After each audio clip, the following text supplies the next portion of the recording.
Bonjour à tous, aujourd'hui une nouvelle vidéo et ça va être un physio update où je vais vous parler du disque intervertébral et de la hernie discale. Et donc cette vidéo elle va être divisée en deux parties. Première partie sur un retour sur l'anatomie du disque intervertébral pour mieux comprendre la deuxième partie qui traitera de la hernie discale. Donc on va tout de suite passer au disque intervertébral. Alors le disque intervertébral ça va être des coussinets de fibrocartilage qui vont être positionnés entre chaque vertèbre. Donc là, juste pour rappel, au niveau du disque et de la hernie, on va surtout parler de ces deux sujets au niveau lombaire. Donc, le rôle du disque, pour faire simple, il va permettre la flexion et la torsion du rachis et il va permettre la distribution des charges sur les plateaux vertébraux adjacents. Et donc, il distribue les contraintes mécaniques et c'est pas un amortisseur de contraintes comme on l'entend parfois. Et donc, il va être composé de trois parties.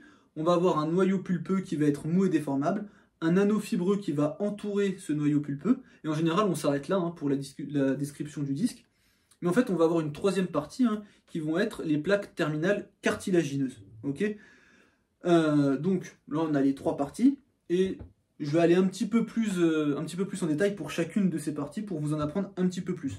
Donc première partie, noyau pulpeux, donc qui a une texture plutôt gélatineuse, qui est composé de collagène, de protéoglycane et d'eau, et qui représente environ 40 à 50% du volume total du disque. Et lui, en fait, il va permettre la création de ce qu'on appelle une pression hydrostatique en réponse aux charges de compression. Ensuite, on va avoir l'anneau fibreux, qui lui va être composé plutôt de collagène, surtout de collagène de type 1, donc le collagène qu'on retrouve dans les tendons.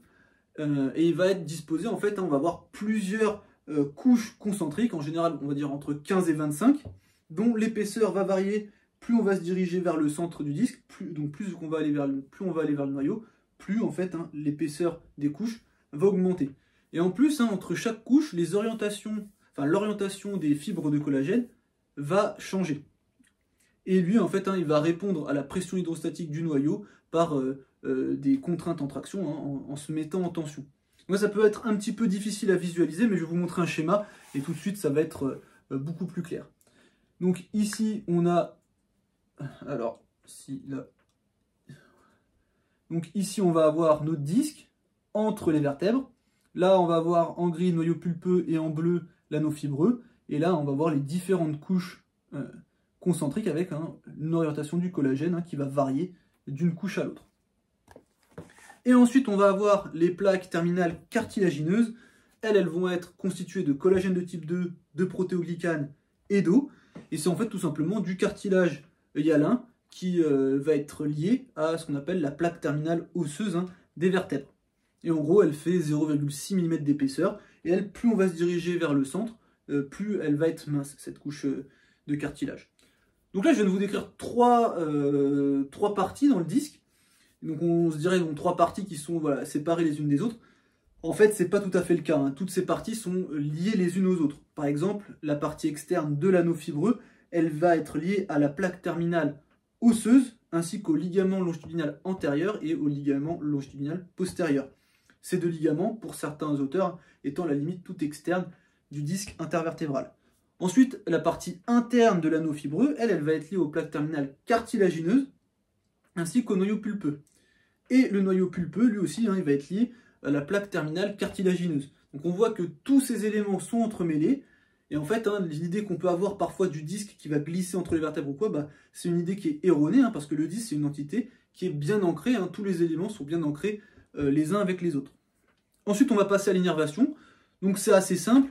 En gros, l'innervation du disque, elle va être faite par les branches du nerf sinuvertébral récurrent. Et en fait, on va avoir une innervation au niveau du tiers externe de l'anneau fibreux et des plaques terminales cartilagineuses. Et par contre, au niveau du noyau pulpeux, on va avoir aucune innervation. Alors bien sûr, ce que je vous dis là, ça marche que pour les disques, on va dire, sains. Dès que les disques vont commencer à être dégénérés ou quoi, ça va changer. Mais bon, ça ne nous intéresse pas aujourd'hui. Pareil, un petit schéma. Ici, voilà, on voit les différentes branches ici, on voit un petit peu l'innervation du disque. Et ensuite, la vascularisation. Donc là, pareil, on va avoir une vascularisation au niveau du tiers externe de l'anneau fibreux et au niveau des plaques terminales cartilagineuses Par contre, hein, le noyau pulpeux, lui, il est avasculaire.